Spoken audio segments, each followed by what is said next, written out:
Assalamualaikum warahmatullahi wabarakatuh. Alhamdulillah ja'alallahu sam'a wal basara wal fuada kullu ulaika kana anhu mas'ula. Ashhadu an la ilaha illallah wa ashhadu anna Muhammadan abduhu wa rasuluh. Allahumma salli ala sayyidina Muhammad wa ala ali sayyidina Muhammad.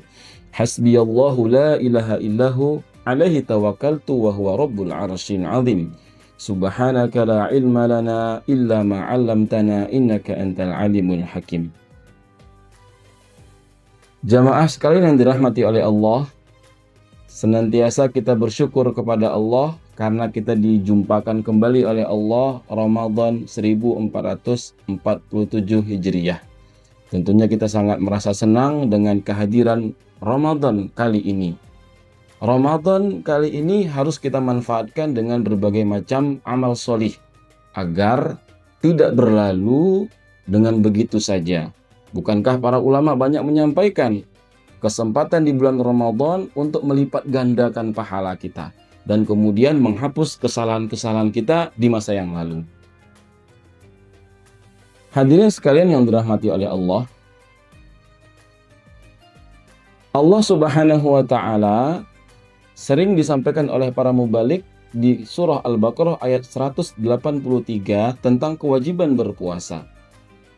Tapi tahukah kita, ternyata di salah satu penggalan ayatnya yang barang sekali jarang dibahas oleh para mubalik tentang kewajiban puasa, ternyata telah disyariatkan sebelum Islam diturunkan oleh Allah Subhanahu wa Ta'ala.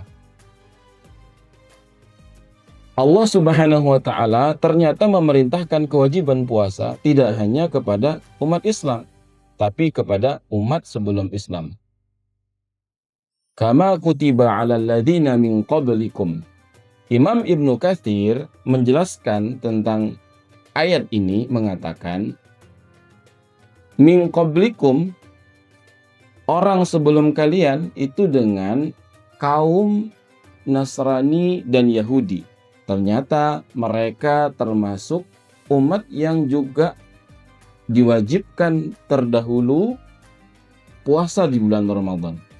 Hanya saja puasa di bulan Ramadan itu kemudian di tahun kedua Hijriyah Allah Subhanahu wa Ta'ala menurunkan Al-Quran surah Al-Baqarah ayat 187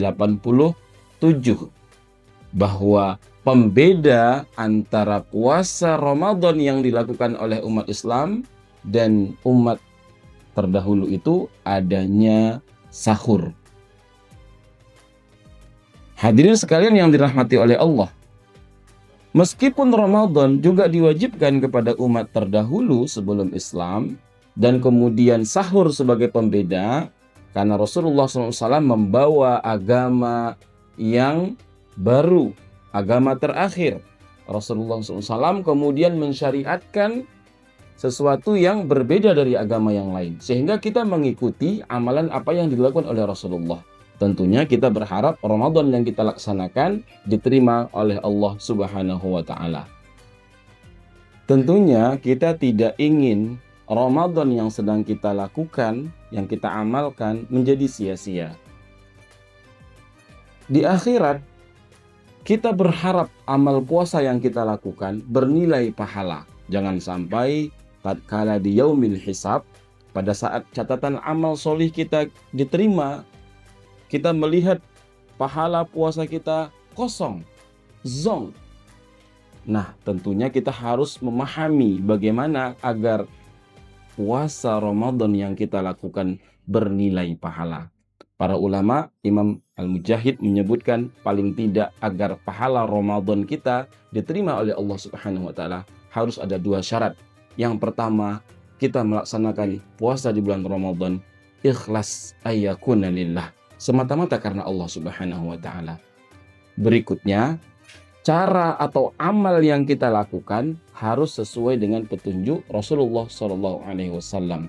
I'tiba'ir Rasul. Hadirin sekalian yang dirahmati oleh Allah, Di poin yang kedua, kita diwajibkan untuk mencontoh Rasulullah Shallallahu Alaihi Wasallam. Sebagaimana di awal kami sampaikan bahwa syariat puasa telah diberikan juga kepada umat sebelum kita, akan tetapi syariat Nabi Muhammad SAW, agama Islam yang beliau bawa, Al-Quran menyempurnakan, maka lakukanlah puasa Ramadan yang kita sekarang berada di dalamnya sesuai dengan sunnah-sunnah Rasulullah Shallallahu Alaihi Wasallam, sehingga amal yang kita lakukan tidak menjadi sia-sia. Akan tetapi ada sebuah aktivitas yang terkadang kita lupa dan lalai, sehingga ternyata itu dapat mengurangi pahala puasa kita. Apakah hal itu? Mendengarkan hal-hal yang tidak bermanfaat atau mendengarkan perkara-perkara bohong. Di dalam Al-Quran surah Al-Ma'idah ayat 42, Allah Subhanahu wa Ta'ala menceritakan tentang sifat orang-orang terdahulu yang tadi di dalam tafsir Imam Ibnu Katsir disebutkan ahlul kitab minal yahud wan nasara.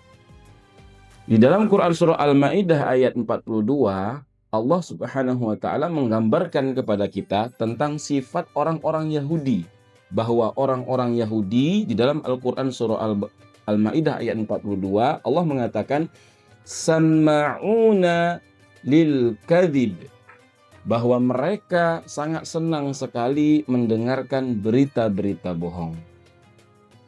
Untuk itu, hadirin sekalian yang dirahmati oleh Allah, jagalah telinga kita, karena sekalipun puasa Ramadan disyariatkan agar jangan membatalkan puasa atau perkara-perkara lainnya yang mendapat membatalkan puasa, makan minum, ternyata kita juga harus menjaga pendengaran kita.